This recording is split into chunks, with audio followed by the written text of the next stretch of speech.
하나님 말씀 신명기 32장 16절에서 20절 말씀을 보겠습니다. 구약 성경 314쪽입니다. 그들이 다른 신으로 그의 질투를 일으키며 가증한 것으로 그의 진노를 격발하였도다. 그들은 하나님께 제사하지 아니하고 마귀에게 하였으니 곧 그들의 알지 못하던 신, 근래에 일어난 신, 너희 열조의 두려워하지 않던 것들이로다. 너를 낳은 반석은 네가 상관치 아니하고 너를 내신 하나님은 네가 잊었도다. 여호와께서 보시고 미워하셨으니 그 자녀가 그를 경록케 한 영고로다. 여호와의 말씀에 내가 내 얼굴을 숨겨 그들에게 보이지 않게 하고 그들의 종말의 어담을 보리니 그들은 심히 패역한 종류요 무신한 자녀이미로다. 아멘. 이스라엘은 여호와 하나님께서 낳은 하나님의 장자입니다. 하나님의 아들인 그들이 자신을 낳은 18절에 보면 반석을 잊어버렸고 하나님을 잊었다, 이렇게 말씀하고 있어요. 이 말씀이 중요하죠. 반석이신 하나님이 낳은 아들이라면 반석을 정언해야 되고 하나님을 증거해야 되겠죠. 그런데 이들이 반석이신 하나님을 버린 겁니다. 15절에서는 여수run이 살찌니까 발로 차버린 거죠, 하나님을. 그 모습이 16절부터 오늘 본문에 나오는데, 다른 신으로 그의 질투를 일으키며 가증한 것으로 그의 진노를 격발하였도다. 우상을 숭배한 겁니다. 아들이, 하나님이 낳은 아들이 우상을 숭배함으로 말미암아 하나님의 질투를 일으키고 진노를 유발했다라는 거예요. 그런데 이 질투와 진노가 어디까지 닿느냐라고 하면 아들을 아들 아닌 자로 만들어 버립니다. 하나님께서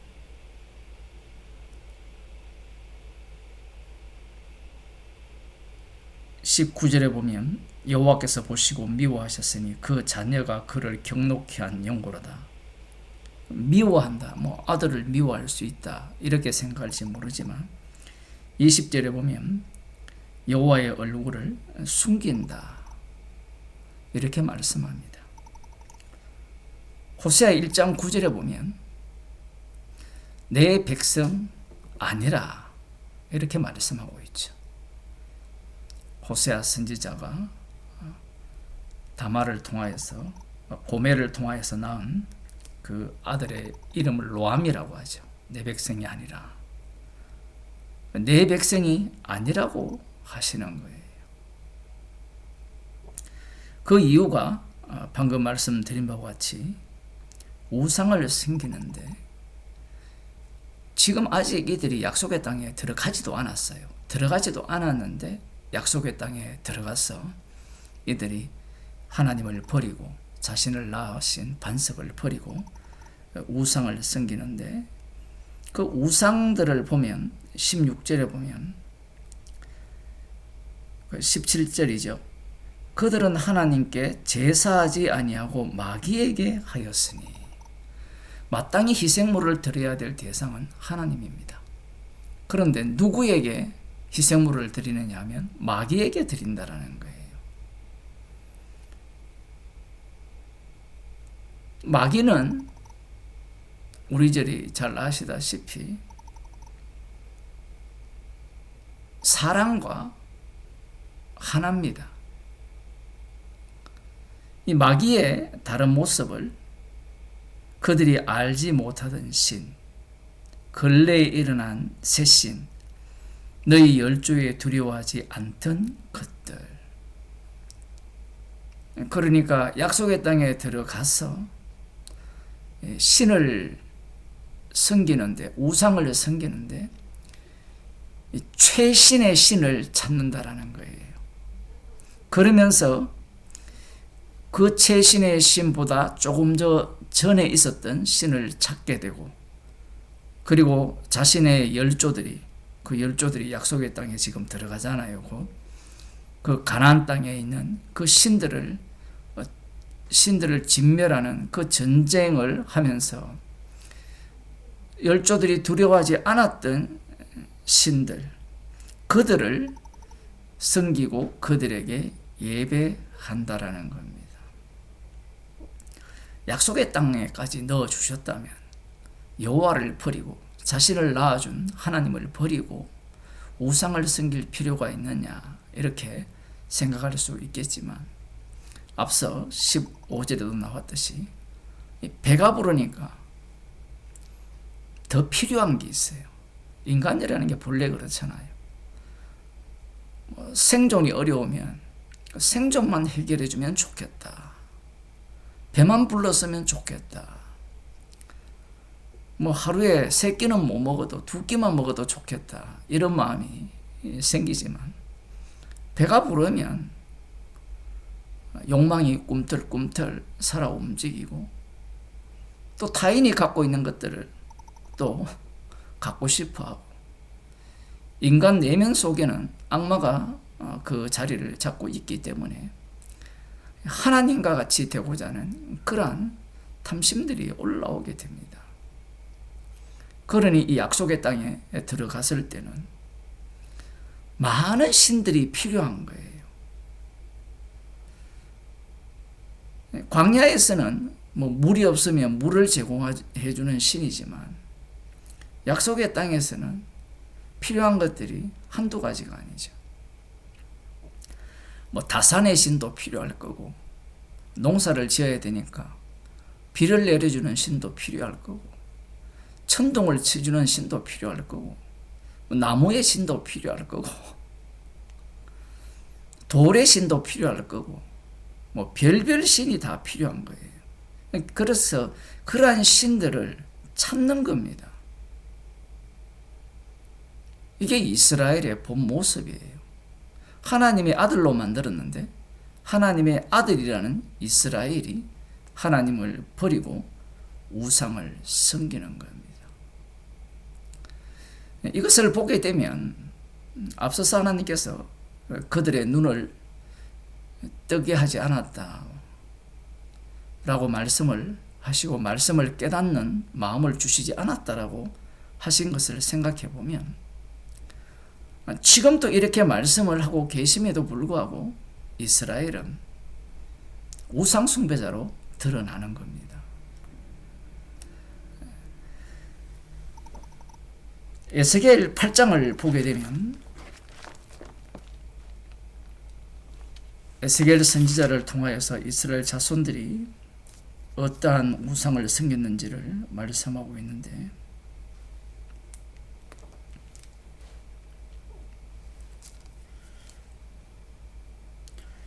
5절, 3절을 보면, 그가 손 같은 것을 펴서 내 머리털 한 모숨을 잡으며 주의 신이 나를 들어 천지 사이로 올리시고 하나님의 이상 가운데 나를 이끌어 예루살렘으로 가서 암뜰로 들어가는 북향한 문에 이르시니 거기 투기의 우상 곧 투기를 격발케 하는 우상의 자리가 있는 곳이라. 우상이 자리를 잡고 있어요. 5절에 보면 그가 내게 이르시되 인자야 이제 너는 눈을 들어 북편을 바라보라 하시기로 내가 눈을 들어 북편을 바라보니 제단문 어기 북편에 그 투기의 우상이 있더라. 성전이죠. 성전에 우상을 세워놓은 겁니다. 이스라엘 족속이 행하는 일을 보느냐 그들이 여기서 크게 가증한 일을 행하여 나로 내 성소를 멀리 떠나게 하느니라. 너는 다시 다른 큰 가증한 일을 보리라 하시더라.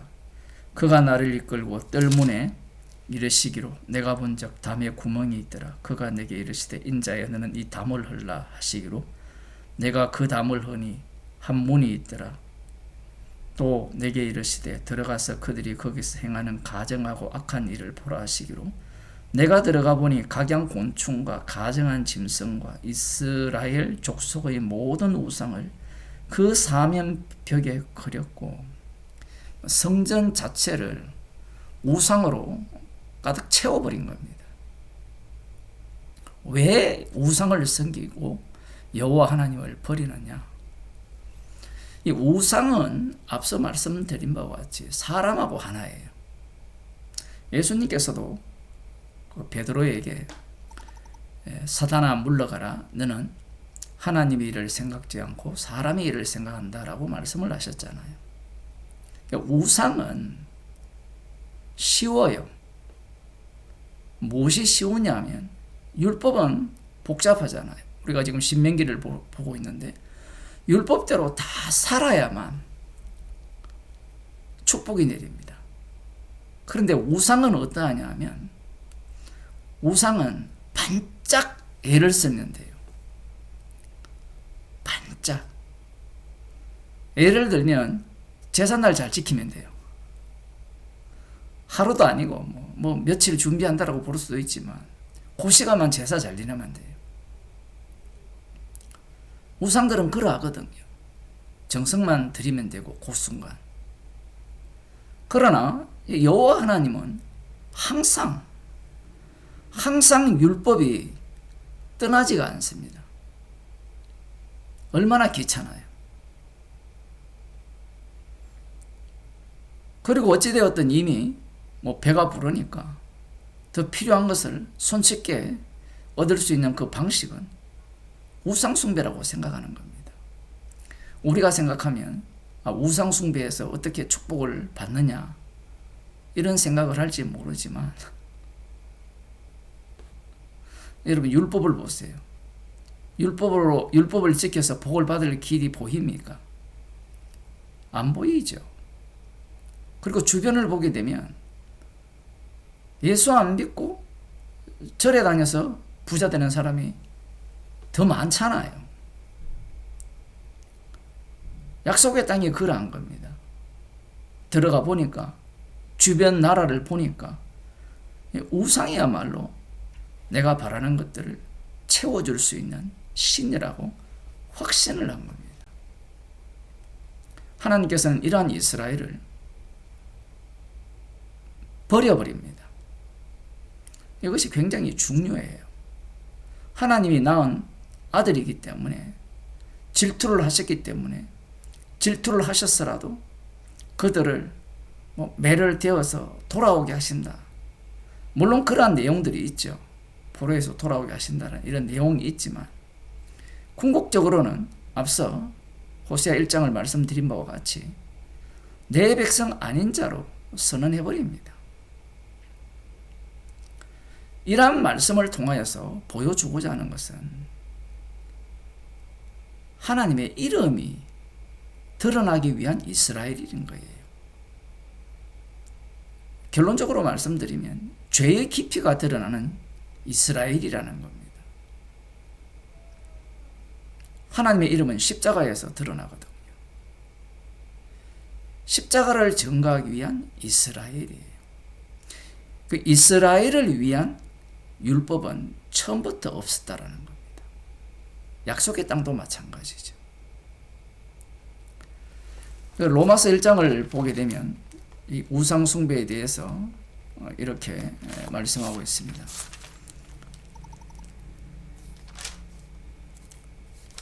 로마서 1장 22절입니다. 21절부터 보면 하나님을 알되 하나님으로 영화롭게도 아니하며 감사치도 아니하고 오히려 그 생각이 허망하여지며 미련한 마음이 어두워졌나니 스스로 지혜에 따라 우준하게 되어 썩어지지 아니하는 하나님의 영광을 썩어질 사람과 금수와 버러지의 형상의 우상으로 바꾸었느니라. 이게 이방인들에게만 해당되는 것이 아니라 하나님이 낳은 이스라엘이 행한 일입니다. 이 모습을 달리 표현한 게 사복음서에 나오는 바리새인과 서기관이에요. 바리새인과 서기관이 이 말씀을 읽으면 나는 하나님의 영광, 하나님을 알기 때문에 이러한 짓을 하지 않았다라고 하겠죠. 그런데 하나님을 안다는 그들이 하나님의 아들이 오시니까 예수님을 십자가에 못 박아 죽여버립니다. 이것이 인간의 모습이에요. 인간은 자기 영광과 자기 이익밖에 구하지 않습니다. 그래서 찾는 것이 우상이에요. 참된 하나님이 이 땅에 오셨죠. 세상은 나를 위해 만들어졌고 나를 증거하기 위한 세상이라고 말씀을 하셨어요. 인자됨을 인하여 심판하는 권세를 가지신 주님을 위한 세상이라고 말씀을 하셨습니다. 그러자 인간들이 예수님을 십자가에 못 박아 죽여버린 겁니다. 성도들은 십자가에 못 박혀 죽으신 그분이 살아나셔서 주가 되셔서 보내주신 성령을 받은 자입니다. 성령을 받은 자가 자랑하는 것은 십자가예요. 그렇다면 우리는 이 땅에서 어떤 모습으로 계속해서 살아갈 수밖에 없느냐라고 하면 무엇을 하더라도 우상숭배자예요.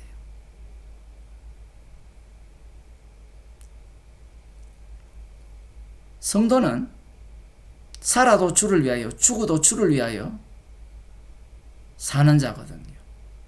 사나 죽으나 그리스도의 것이라는 말씀의 의미가 십자가의 피 공로만을 자랑하는 인생으로 살아간다는 겁니다. 기도하겠습니다.